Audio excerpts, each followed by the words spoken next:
हरे कृष्णा। भगवान श्री कृष्ण की कृपा आप और आपके परिवार पर सदा सर्वदा बनी रहे। तो आज की वीडियो में आप सुनेंगे माघ मास महात्म्य के कथा अध्याय 7 की कथा। यमदूत विकुंडल से कहने लगे कि तुमने बड़ी सुंदर वार्ता पूछी है। यद्यपि मैं पराधीन हूँ, फिर भी तुम्हारे स्नेहवश अपनी बुद्धि के अनुसार बताता हूँ। जो प्राणी काया, वाचा और मनसा से कभी दूसरों को दुख नहीं देते, वे यमलोक में नहीं जाते।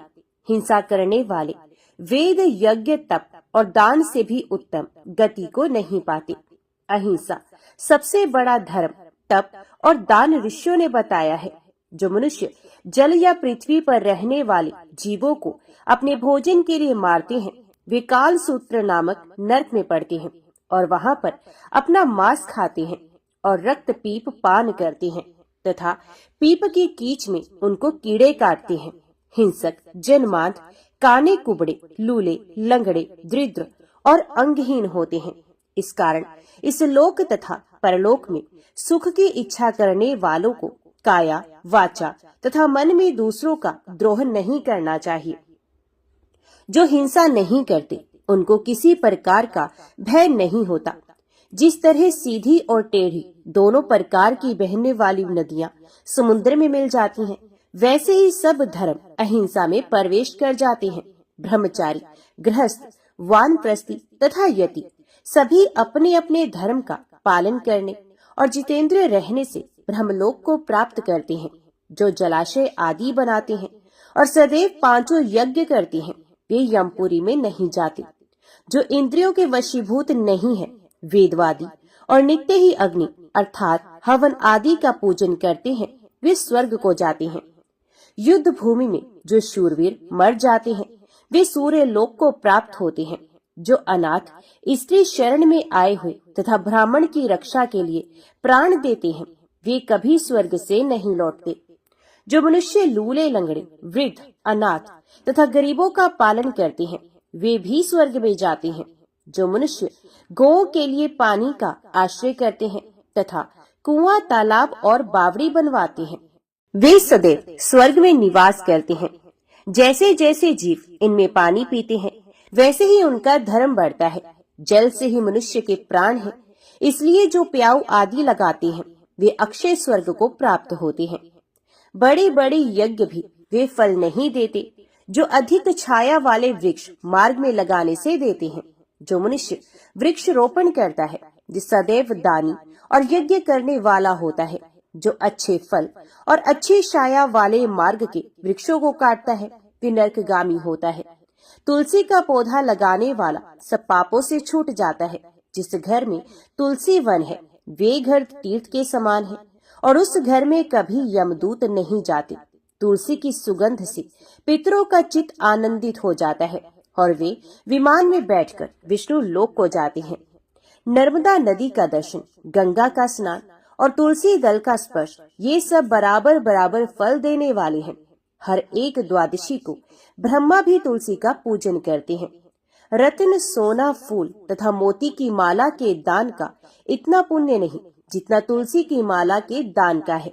जो फल आम के 1000 और पीपल के 100 वृक्षों को लगाने से होता है, वे तुलसी के एक पौधे के लगाने से मिल जाता है। पुष्कर आदि तीर्थ, गंगा आदि नदी, वासुदेव आदि देवता सभी तुलसी में वास करते हैं।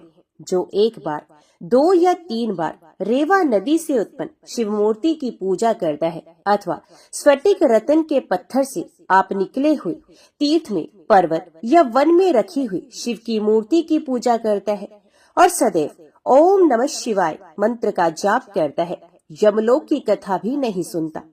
प्रसंग चतुरता, अभिमान से शिव पूजा के समान पापों को नष्ट करने वाला तथा कीर्ति देने वाला 3 लोक में और कोई काम नहीं है।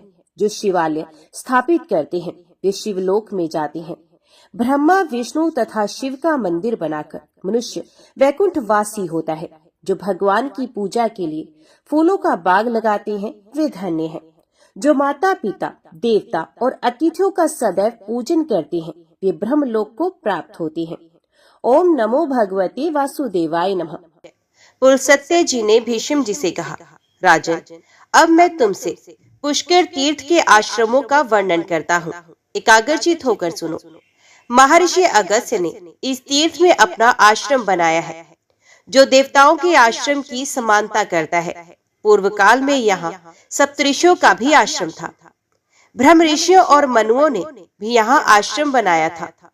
यज्ञ पर्वत के किनारे यहाँ नागों की रमणीय पुरी भी है। महाराज, मैं महामना अगस्त्य जी के प्रभाव का संक्षेप से वर्णन करता हूँ। ध्यान देकर सुनो। बहुत पहले की बात है। सतयुग में काल के नाम से प्रसिद्ध दानव रहते थे। उनका स्वभाव अत्यंत कठोर था तथा वे युद्ध के लिए सदा उन्मत्त रहते थे। एक समय वे सभी दानव नाना प्रकार की अस्त्र शस्त्रों से सुसज्जित हो वृत्तासुर को बीच में करके इंद्र आदि देवताओं पर चारों ओर से चढ़ाए। तब देवता लोग इंद्र को आगे करके ब्रह्मा जी के पास गए। उन्हें हाथ जोड़कर खड़े देख ब्रह्मा जी ने कहा, देवताओं, तुम लोग जो कार्य करना चाहते हो वे सब मुझे मालूम है। मैं ऐसा उपाय बताऊंगा जिससे तुम वृत्तासुर का वध कर सकोगे। ददची नाम के एक महर्षि हैं। उनकी बुद्धि बड़ी ही उदार है। तुम सब लोग एक साथ जाकर उनसे वर मांगो। वे धर्मात्मा है, अतः प्रसन्नचित होकर तुम्हारी मांग पूरी करेंगे। तुम उनसे यही कहना कि आप त्रिभुवन का हित करने के लिए अपनी हड्डियां हमें प्रदान करें। निश्चय ही वे अपना शरीर त्याग कर तुम्हें हड्डियां अर्पण कर देंगे। उनकी हड्डियों से तुम लोग अत्यंत भयंकर एवं सुदृढ़ वज्र तैयार करो, जो दिव्य शक्ति से संपन्न उत्तम अस्त्र होगा। उससे बिजली के समान गड़गड़ाहट पैदा होगी और वे महान से महान शत्रु का विनाश करने वाला होगा। उसी वज्र से इंद्र वृत्तासुर का वध कर पाएंगे। पुलस्त्य जी कहते हैं, ब्रह्मा जी के ऐसा कहने पर समस्त देवता उनकी आज्ञा ले इंद्र को आगे करके दधीचि के आश्रम पर गए। वे सरस्वती नदी के उस पार बना हुआ था। नाना प्रकार के वृक्ष और लताएं उसे घेरे हुए थी। वहां पहुंचकर देवताओं ने सूर्य के समान तेजस्वी महर्षि दधीचि का दर्शन किया और उनके चरणों में प्रणाम करके ब्रह्मा जी के कथन अनुसार वरदान मांगा। तब दधीचि ने अत्यंत प्रसन्न होकर देवताओं को प्रणाम करके ये कार्य साधक वचन कहा, अहो, आज इंद्र आदि संपूर्ण देवता यहाँ किस लिए पधारे हैं? मैं देखता हूँ आप सब लोगों की कांति फीकी पड़ गई है। आप लोग पीड़ित जान पड़ते हैं। जिस कारण से आपके हृदय को कष्ट पहुंच रहा है उसे शांति पूर्वक बताइए। देवता बोले, महर्षि, यदि आपकी हड्डियों का शस्त्र बनाया जाए तो उससे देवताओं का दुख दूर हो सकता है। दधीचि ने कहा, देवताओं, जिससे आप लोगों का हित होगा वे कार्य मैं अवश्य करूंगा। आज आप लोगों के लिए मैं अपने इस शरीर का भी त्याग करता हूँ। ऐसा कहकर मनुष्यों में श्रेष्ठ महर्षि दधीचि ने सहसा अपने प्राणों का परित्याग कर दिया। तब संपूर्ण देवताओं ने आवश्यकता के अनुसार उनके शरीर से हड्डियां निकाल ली। इससे उन्हें बड़ी प्रसन्नता हुई और वे विजय पाने के लिए विश्वकर्मा के पास जाकर बोले, आप इन हड्डियों से वज्र का निर्माण कीजिए। देवताओं के वचन सुनकर विश्वकर्मा ने बड़े हर्ष के साथ प्रयत्न पूर्वक उग्र शक्ति संपन्न वज्रास्त्र का निर्माण किया और इंद्र से कहा, देवेश्वर, ये वज्र सब अस्त्र शस्त्रों में श्रेष्ठ है। आप इसके द्वारा देवताओं के भयंकर शत्रु वृत्तासुर का भस्म कीजिए। उनके ऐसा कहने पर इंद्र को बड़ी प्रसन्नता हुई और उन्होंने शुद्ध भाव से उस वज्र को ग्रहण किया। तदंतर इंद्र देवताओं से सुरक्षित हो वज्र हाथ में लिए वृत्तासुर का सामना करने के लिए गए, जो पृथ्वी और आकाश को घेर कर खड़ा था। कालकेय नाम के विशाल काय दानव हाथों में शस्त्र उठाए चारों ओर से उसकी रक्षा कर रहे थे। फिर तो दानवों के साथ देवताओं का भयंकर युद्ध आरंभ हुआ। 2 घड़ी तक तो ऐसी मार काट हुई जो संपूर्ण लोगों को महान भय में डालने वाली थी। वीरों की भुजाओं से चलाई हुई तलवारें जब शत्रु के शरीर पर पड़ती थी तब बड़े जोर का शब्द होता था। आकाश से पृथ्वी पर गिरते हुए मस्तक ताड़ के फलों के समान जान पड़ते थे। उनसे वहां की सारी भूमि पटी हुई दिखाई देती थी।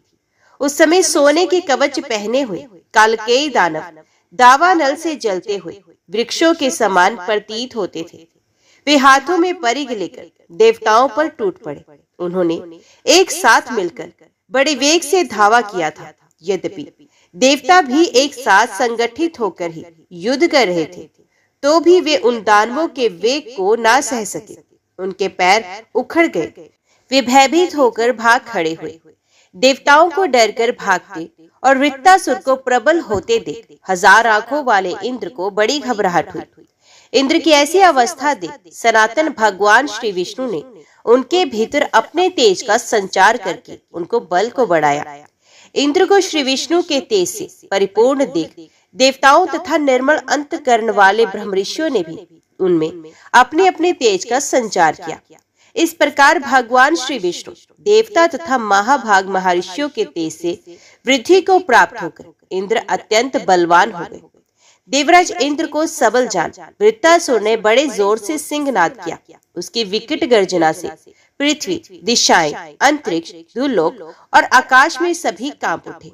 वे भयंकर सिंहनाद सुनकर इंद्र को बड़ा संताप हुआ। उनके हृदय में भय समा गया और उन्होंने बड़ी उतावली के साथ अपना महान वज्रास्त्र उसके ऊपर छोड़ दिया। इंद्र के वज्र का आघात पाकर वे महान असुर निष्प्राण होकर पृथ्वी पर गिर पड़ा। तत्पश्चात संपूर्ण देवता तुरंत आगे बढ़कर वृत्तासुर के वध से संतप्त हुए शेष दैत्यों को मारने लगे।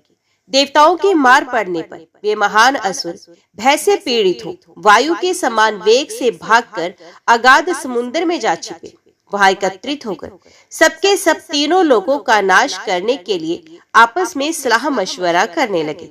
उनमें जो विचारक थे उन्होंने नाना प्रकार के उपाय बताए, तरह तरह की युक्तियां सुझाई। अंततः ये निश्चय हुआ कि तपस्या से ही संपूर्ण लोक टिके हैं, इसलिए उसी का क्षय करने के लिए शीघ्रता की जाए। पृथ्वी पर जो कोई भी तपस्वी, धर्मज्ञ और विद्वान हो, उनका तुरंत वध कर दिया जाए। उनके नष्ट हो जाने पर संपूर्ण जगत का स्वयं ही नाश हो जाएगा। उन सबकी बुद्धि मारी गई थी, इसलिए उपर्युक्त प्रकार से संसार के विनाश का निश्चय करके वे बहुत प्रसन्न हुए। समुद्र रूप दुर्ग का आश्रय लेकर उन्होंने त्रिभुवन का विनाश आरंभ किया। वे रात में कुपित होकर निकलते और पवित्र आश्रमों तथा मंदिरों में जो भी मुनि मिलते उन्हें पकड़कर खा जाते थे। उन दुरात्माओं ने वशिष्ठ के आश्रम में जाकर 8008 ब्राह्मणों का भक्षण कर लिया तथा उस वन में और भी जितने तपस्वी थे उन्हें भी मौत के घाट उतार दिया। महर्षि च्यवन के पवित्र आश्रम पर जहाँ बहुत से द्विज निवास करते थे, जाकर उन्होंने फल मूल का आहार करने वाले 100 मुनियों को अपने ग्रास बना लिया। इस प्रकार रात में वे मुनियों का संहार करते और दिन में समुद्र के भीतर घुस जाते। भारद्वाज के आश्रम पर जाकर उन दानवों ने वायु और जल पीकर संयम नियम के साथ रहने वाले 20 ब्रह्मचारियों की हत्या कर दी। इस तरह बहुत दिनों तक उन्होंने मुनियों का भक्षण जारी रखा, किंतु मनुष्यों को इन हत्याओं का पता नहीं चला। उस समय कालकेय के भय से पीड़ित होकर सारा जगत धर्म कर्म की ओर से निरुत्साह हो गया। स्वाध्याय बंद हो गया, यज्ञ और उत्सव समाप्त हो गए। मनुष्यों की संख्या दिन ब दिन क्षीण होने लगी। वे भयभीत होकर आत्मरक्षा के लिए 10 दिशाओं में दौड़ने लगे। कोई द्विज गुफाओं में छिप गए, दूसरों ने झरनों की शरण ली, कितनों ने भय से व्याकुल होकर प्राण त्याग दिए। इस प्रकार यज्ञ और उत्सवों से रहित होकर जब सारा जगत नष्ट होने लगा, तब इंद्र सहित संपूर्ण देवता व्यथित होकर भगवान श्री नारायण की शरण में गए और इस प्रकार स्तुति करने लगे। देवता बोले, हे प्रभु, आप ही हमारे जन्मदाता और रक्षक हैं। आप ही संसार का भरण पोषण करने वाले हैं। चर और अचर संपूर्ण जगत की सृष्टि आपसे ही हुई है। कमल नयन, पूर्व काल में ये भूमि नष्ट होकर रसातल में चली गई थी। उस समय आपने ही वराह रूप धारण करके संसार के हित के लिए इसका समुद्र से उद्धार किया था। पुरुषोत्तम, आदि दैत्य हिरण्यकशिपु बड़ा पराक्रमी था, तो भी आपने नरसिंह रूप धारण करके उसका वध कर डाला।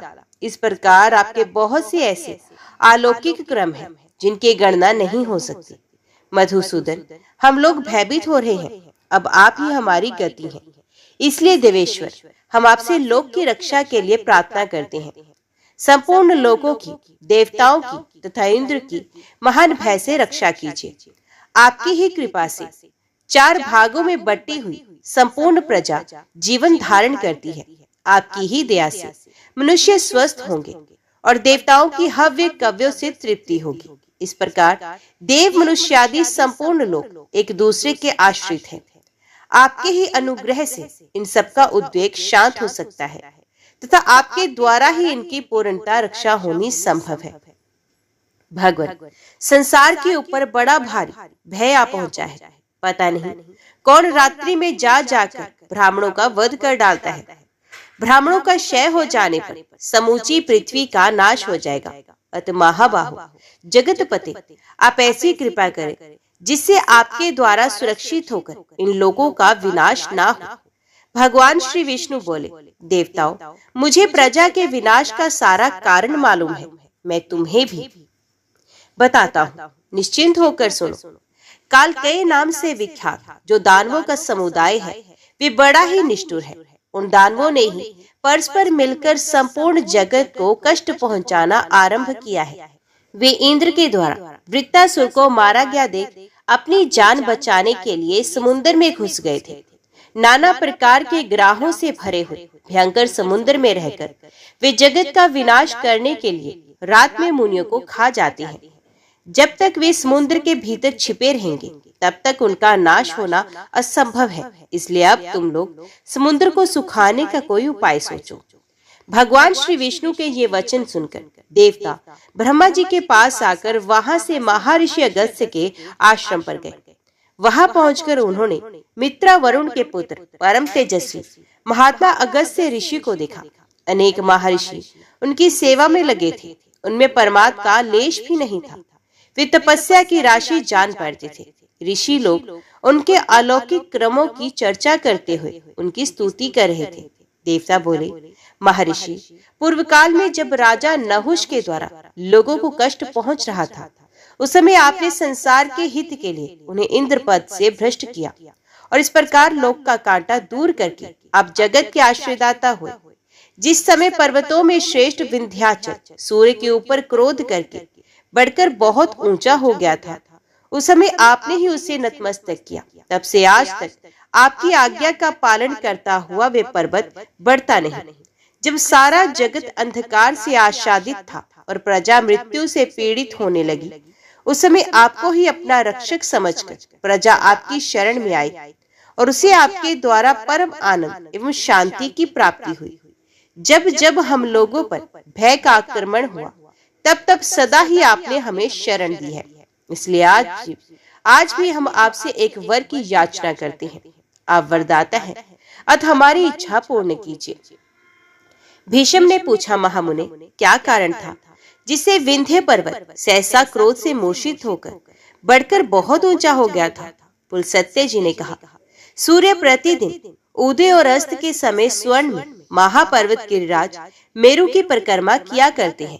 एक दिन सूर्य को देखकर विंध्याचल ने उनसे कहा, भास्कर, जिस प्रकार आप प्रतिदिन मेरु पर्वत की परिक्रमा किया करते हैं, उसी प्रकार मेरी भी कीजिए। ये सुनकर सूर्य ने गिरिराज विंध्य से कहा, शैल, मैं अपनी इच्छा से मेरु की परिक्रमा नहीं करता। जिन्होंने इस संसार की सृष्टि की है, उन विधाता ने ही मेरे लिए ये मार्ग नियत किया है। उनके ऐसा कहने पर विंध्याचल को सहसा क्रोध आ गया और वे सूर्य तथा चंद्रमा का मार्ग रोकने के लिए बढ़कर बहुत ऊंचा हो गया। तब इंद्रादि संपूर्ण देवताओं ने जाकर बढ़ते हुए गिरिराज विंध्याचल को रोका, किंतु उसने उनकी बात नहीं मानी। तब वे महर्षि अगस्त्य के पास जाकर बोले, मुनीश्वर, शैलराज विंध्य क्रोध के वशीभूत होकर सूर्य, चंद्रमा तथा नक्षत्रों का मार्ग रोक रहा है। उसे कोई निवारण नहीं कर पाता।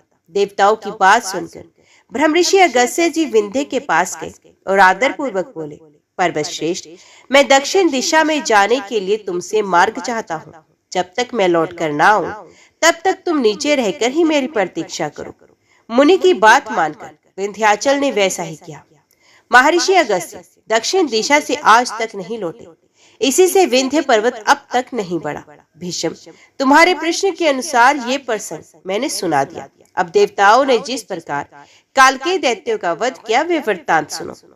देवताओं के वचन सुनकर महर्षि अगस्त्य ने पूछा, आप लोग किस लिए यहाँ आए हैं और मुझसे क्या वरदान चाहते हैं? उनके इस प्रकार पूछने पर देवताओं ने कहा, महात्मन, हम आपसे एक अद्भुत वरदान चाहते हैं। महर्षि, आप कृपा करके समुद्र को पी जाइए। आपके ऐसा करने पर हम लोग देवद्रोही कालकेय नामक दानवों को उनके सगे संबंधियों सहित मार डालेंगे।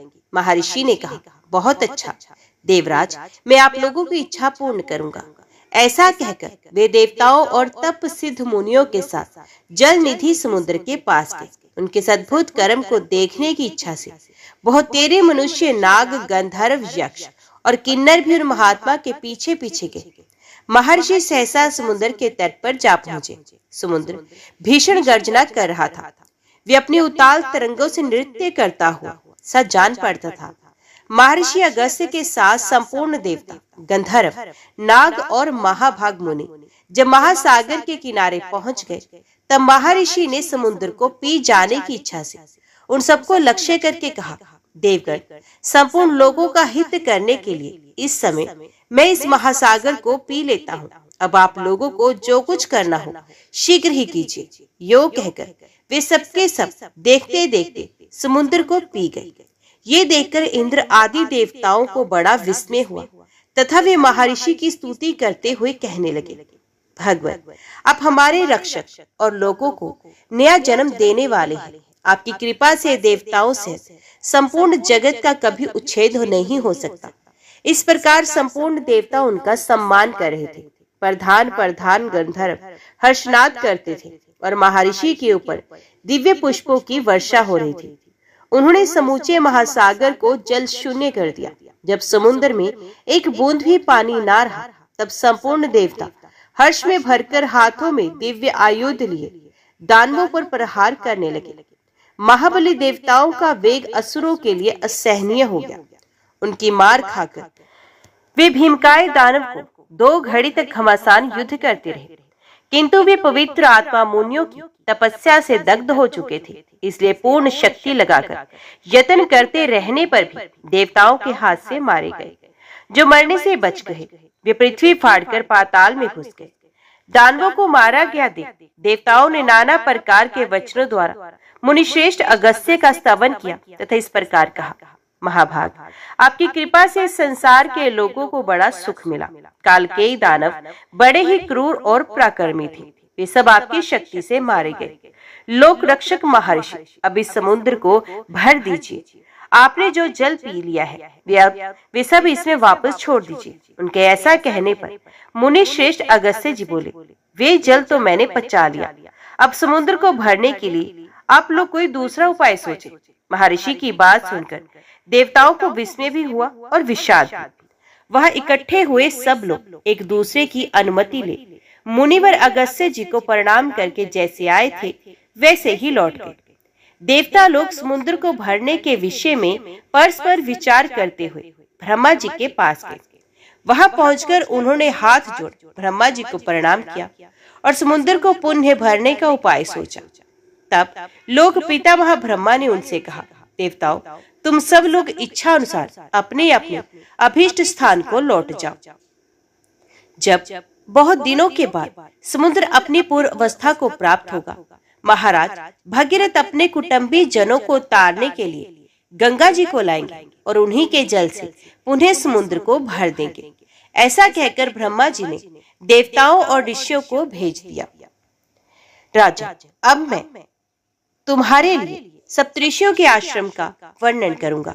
अत्रि, वशिष्ठ, मैं, पुलह, कृतु, अंगिरा, गौतम, सुमति, सुमक, विश्वामित्र, स्थूलशिरा, संवर्त, प्रतर्दन, रैभ्य, बृहस्पति, च्यवन, कश्यप, भृगु, दुर्वासा, जमदग्नि, मार्कंडेय, गालव, उष्णा, भारद्वाज, यवकृत, स्थूलाक्ष, मकराक्ष, कनव, मेधातिथि, नारद, पर्वत, सवगंधी, तृणाभु, शंबल, धौम्य, शतानंद, अकृतवर्ण, जमदग्नि कुमार, परशुराम, अष्टक और कृष्णद्वैपायन, ये सभी ऋषि महर्षि अपने पुत्रों और शिष्यों के साथ पुष्कर में आकर सप्तऋषियों के आश्रम में रह चुके हैं तथा सबने इंद्र, संयम और शौच, संतोष आदि नियमों के पालन पूर्वक पूरी चेष्टा के साथ तपस्या की है, जिसके फल स्वरूप उनमें इंद्रिय जय, धैर्य, सत्य, क्षमा, सरलता, दया और दान आदि सद्गुणों की प्रतिष्ठा हुई है। पूर्व काल की बात है, समाधि के द्वारा सनातन ब्रह्मलोक पर विजय प्राप्त करने की अभिलाषा रखने वाले सप्तऋषिगण तीर्थ स्थानों का दर्शन करते हुए इस पृथ्वी पर विचर रहे थे। इसी बीच में एक बार बड़ा भारी सूखा पड़ा, जिसके कारण भूख से पीड़ित होकर संपूर्ण जगत के लोग बड़े कष्ट में पड़ गए। उसी समय उन ऋषियों को भी कष्ट उठाते देख तत्कालीन राजा ने, जो प्रजा की देखभाल के लिए भ्रमण करे थे, दुखी होकर कहा, मुनिवरों, ब्राह्मणों के लिए प्रतिग्रह उत्तम वृत्ति है, अतः आप लोग मुझसे दान ग्रहण कीजिए और अच्छे अच्छे गांव, धान और जौ आदि अन्न, घृत, दुग्धादि रस, तरह तरह के रत्न, स्वर्ण तथा दूध देने वाली गौ ले लिए। ऋषियों ने कहा, राजन, प्रतिग्रह बड़ी भयंकर वृत्ति है।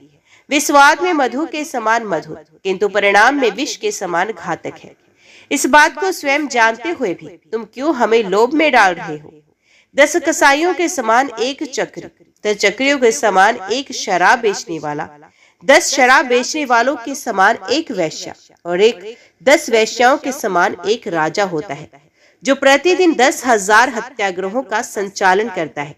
वे शौंडिक है। राजा भी उसी के समान माना गया है। अतः राजा का प्रतिग्रह अत्यंत भयंकर है। जो ब्राह्मण लोभ से मोहित होकर राजा का प्रतिग्रह स्वीकार करता है, वे तामिस्त्र आदि घोर नरक में पकाया जाता है। अतः महाराज, तुम अपने दान के साथ ही यहाँ से पधारो, तुम्हारा कल्याण हो, ये दान दूसरों को देना। ये कहकर वे सप्तऋषि वन में चले गए। तदंतर राजा की आज्ञा से उसके मंत्रियों ने गूलर के फलों में सोना भरकर उन्हें पृथ्वी पर बिखेर दिया। सप्तऋषि उन अन्न के दाने बीनते हुए वहां पहुंचे तो उन फलों को भी उन्होंने हाथ में उठाया। उन्हें भारी जानकर अत्रि ने कहा, ये फल ग्रहण करने योग्य नहीं है। हमारी ज्ञान शक्ति पर मोह का पर्दा नहीं पड़ा है। हम मंद बुद्धि नहीं हो गए हैं। हम समझदार हैं, ज्ञानी हैं, अतः हम बात को भली भांति समझते हैं। वे गुलर के फल स्वर्ण से भरे हैं। धन इसी लोक में आनंददायक होता है। मृत्यु के बाद तो वे बड़े ही कटु परिणाम को उत्पन्न करता है।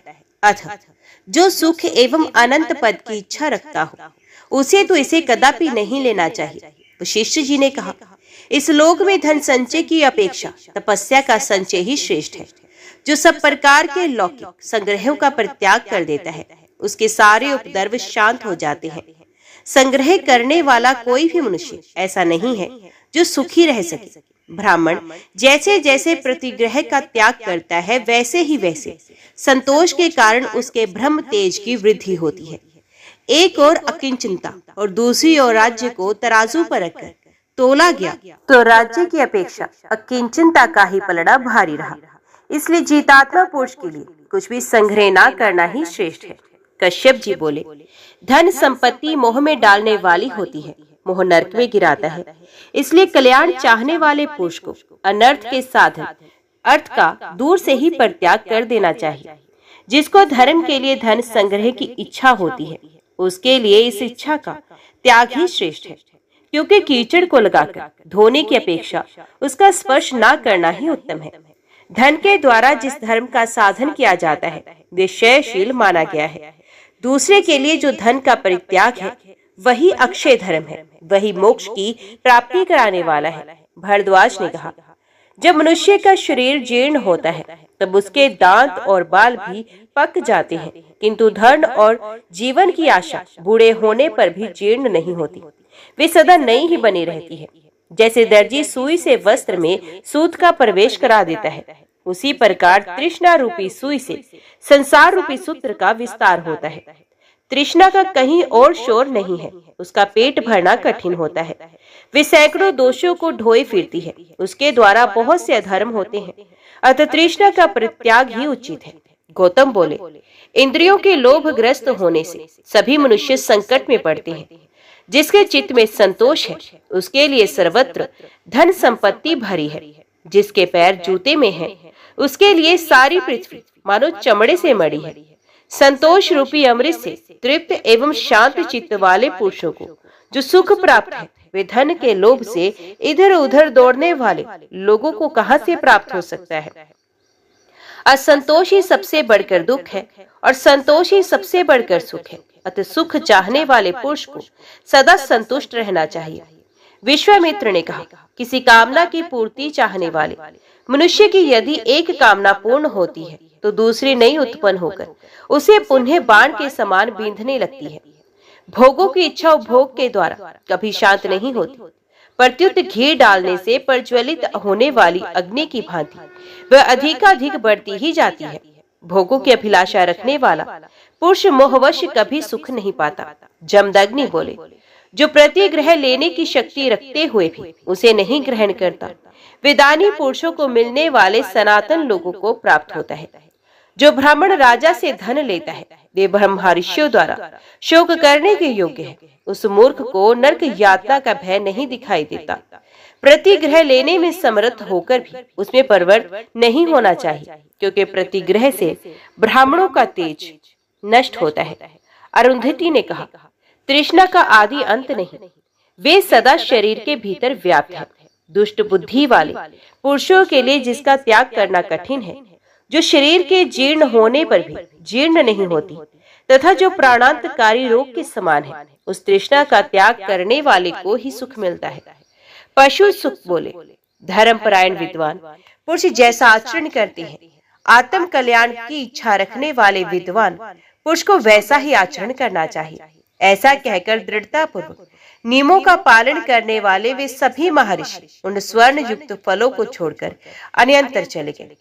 घूमते घामते वे मध्य पुष्कर में गए, जहाँ अकस्मात आए हुए शुनसख नामक परिव्राजक से उनकी भेंट हुई। उसके साथ वे किसी वन में गए।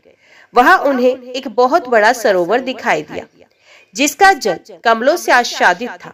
वे सब के सब उस सरोवर के किनारे बैठ गए और कल्याण का चिंतन करने लगे। उस समय शुनसख ने क्षुधा से पीड़ित उन समस्त मुनियों से इस प्रकार कहा, महर्षियों, आप सब लोग बताइए, भूख की पीड़ा कैसी होती है।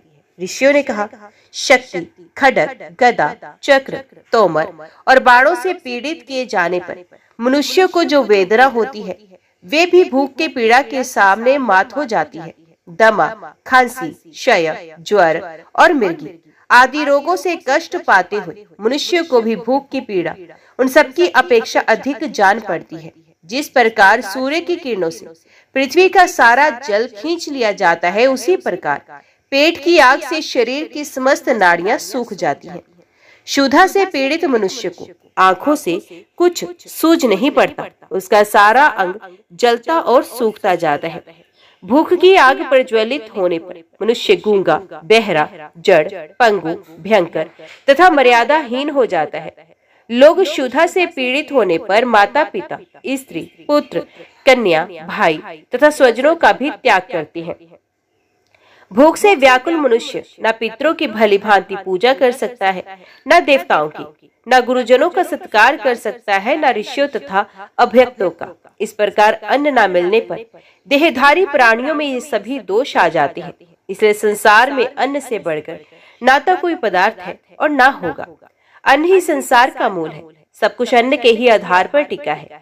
पितृ, देवता, दैत्य, यक्ष, राक्षस, किन्नर, मनुष्य और पिशाच सभी अन्न में माने गए हैं। इसलिए अन्न दान करने वाले को अक्षय तृप्ति और सनातन स्थिति प्राप्त होती है। तप, सत्य, जप, होम, ध्यान, योग, उत्तम गति, स्वर्ग और सुख की प्राप्ति, ये सब कुछ अन्न से ही सुलभ होते हैं। चंदन, अगर, धूप और शीतकाल में ईंधन का दान अन्नदान के 16वें हिस्से के बराबर भी नहीं हो सकता। अन्न ही प्राण, बल और तेज है। अन्न ही पराक्रम है। अन्न से ही तेज की उत्पत्ति और वृद्धि होती है। जो मनुष्य श्रद्धा पूर्वक भूखे को अन्न देता है, ये ब्रह्म स्वरूप होकर ब्रह्मा जी के साथ आनंद मनाता है। जो एकाग्रचित होकर अमावस्या को श्राद्ध में अन्नदान का महात्म्य मात्र सुनाता है, उसके पितृ आजीवन संतुष्ट रहते हैं। इंद्रिय संयम और मनोनिग्रह से युक्त ब्राह्मण सुखी एवं धर्म के भागी होते हैं। दम, दान एवं यम, ये तीनों तत्वदर्शी पुरुषों द्वारा बताए हुए धर्म है। इनमें भी विशेष दम ब्राह्मणों का सनातन धर्म है। दम तेज को बढ़ाता है। दम परम पवित्र और उत्तम है। दम से पुरुष पाप रहित एवं तेजस्वी होता है। संसार में जो कुछ नियम, धर्म, शुभ कर्म अथवा संपूर्ण यज्ञों के फल है, उन सबकी अपेक्षा दम का महत्व अधिक है। दम के बिना दान रूपी क्रिया की यथावत शुद्धि नहीं हो सकती। दम से ही यज्ञ और दम से ही दान की प्रवृत्ति होती है। जिसने इंद्रियों का दमन नहीं किया, उसके वन में रहने से क्या लाभ, तथा जिसने मन और इंद्रियों का भलीभांति दमन किया, उसको घर छोड़कर किसी आश्रम में रहने की क्या आवश्यकता। जितेंद्रिय पुरुष जहाँ जहाँ निवास करता है, उसके लिए वही वही स्थान वन एवं महान आश्रम है। जो उत्तम शील और आचरण में रत है, जिसने अपनी इंद्रियों को काबू में कर लिया है तथा जो सदा सरल भाव से रहता है, उसको आश्रमों से क्या प्रयोजन। विषय सक्त मनुष्यों से वन में भी दोष बन जाते हैं तथा घर में रहकर भी यदि पांचों इंद्रियों का निग्रह कर लिया जाए तो वे तपस्या ही है। जो सदा शुभ कर्म में ही प्रवृत्त होता है, उस वितराग पुरुष के लिए घर ही तपोवन है। केवल शब्द शास्त्र व्याकरण के चिंतन में लगे रहने वाले का मोक्ष नहीं होता तथा लोगों का मन बहलाने में ही जिसकी प्रवृत्ति है, उसको भी मुक्ति नहीं मिलती। जो एकांत में रहकर दृढ़ता पूर्वक नियमों का पालन करता, इंद्रियों की आसक्ति को दूर हटाता, अध्यात्म तत्व के चिंतन में मन लगाता और सर्वदा अहिंसा व्रत का पालन करता है, उसी का मोक्ष निश्चित है। जितेंद्रिय पुरुष सुख से सोता, सुख से जागता है। वे संपूर्ण भूतों के प्रति समान भाव रखता है। उसके मन में हर्ष, शोक आदि विकार नहीं आते। छेड़ा हुआ सिंह, अत्यंत रोष में भरा हुआ सर्प तथा सदा कुपित रहने वाला शत्रु भी वैसा अनिष्ट नहीं कर सकता जैसा संयम रहत चित्त कर डालता है। मांस भक्षी प्राणियों तथा अजितेंद्रिय मनुष्यों से लोगों को सदा भय रहता है, अतः उनके निवारण के लिए ब्रह्मा जी ने दंड का विधान किया है। दंड ही प्राणियों की रक्षा और प्रजा का पालन करता है, वही पापियों को पाप से रोकता है। दंड सबके लिए दुर्जय होता है, वे सब प्राणियों को भय पहुंचाने वाला है। दंड ही मनुष्यों का शासक है, उसी पर धर्म टिका है। संपूर्ण आश्रमों और समस्त भूतों में दम ही उत्तम व्रत माना गया है। उदारता, कोमल स्वभाव, संतोष, दोष दृष्टि का भाव, गुरु सेवा, प्राणियों पर दया और चुगली ना करना, इन्हीं को शांत बुद्धि वाले संतों और ऋषियों ने दम कहा है। धर्म, मोक्ष तथा स्वर्ग ये सभी दम के अधीन है। जो अपना अपमान होने पर क्रोध नहीं करता और सम्मान होने पर हर्ष से फूल नहीं उठता, जिसकी दृष्टि में दुख और सुख समान है, उस धीर पुरुष को प्रशांत कहते हैं। जिसका अपमान होता है, वे साधु पुरुष तो सुख से सोता और सुख से जागता है तथा उसकी बुद्धि कल्याणमयी होती है, परंतु अपमान करने वाला मनुष्य स्वयं नष्ट हो जाता है। अपमानी पुरुष को चाहिए कि वे कभी अपमान करने वाले की बुराई न सोचे, अपने धर्म पर दृष्टि रखते हुए भी दूसरों के धर्म की निंदा न करें। जो इंद्रियों का दमन करना नहीं जानते, वे व्यर्थ ही शास्त्रों का अध्ययन करते हैं, क्योंकि मन और इंद्रियों का स्वयं ही शास्त्रों का मूल है। वही सनातन धर्म है। संपूर्ण व्रतों का आधार दम ही है। 6 अंगों सहित पड़े हुए वेद भी दम से हीन पुरुष को पवित्र नहीं कर सकते। जिसने इंद्रियों का दमन नहीं किया, उसके लिए सांख्य, योग, उत्तम कुल, जन्म और तीर्थ स्थान सभी व्यर्थ है। योग वेता द्विज को चाहिए कि वे अपमान को अमृत के समान समझकर उससे प्रसन्नता का अनुभव करे और सम्मान को विष के तुल्य मानकर उससे घृणा करे। अपमान से उसके तप की वृद्धि होती है और सम्मान से क्षय। पूजा और सत्कार पाने वाला ब्राह्मण दूही हुई गाय की तरह खाली हो जाता है। जैसे गो घास और जल पीकर पुष्ट होती है, उसी प्रकार ब्राह्मण जप और होम के द्वारा पुण्य ब्रह्म तेज से संपन्न हो जाता है। संसार में निंदा करने वाले के समान दूसरा कोई मित्र नहीं, क्योंकि वे पाप लेकर अपना पुण्य दे जाता है। निंदा करने वालों की स्वयं निंदा न करें, अपने मन को रोके। जो उस समय अपने चित्त को वश में करता है, वे मानो अमृत से स्नान करता है। वृक्षों के नीचे रहना, साधारण वस्त्र पहनना, अकेले रहना, किसी की अपेक्षा न करना और ब्रह्मचर्य का पालन करना, ये सब परम गति को प्राप्त कराने वाले होते हैं।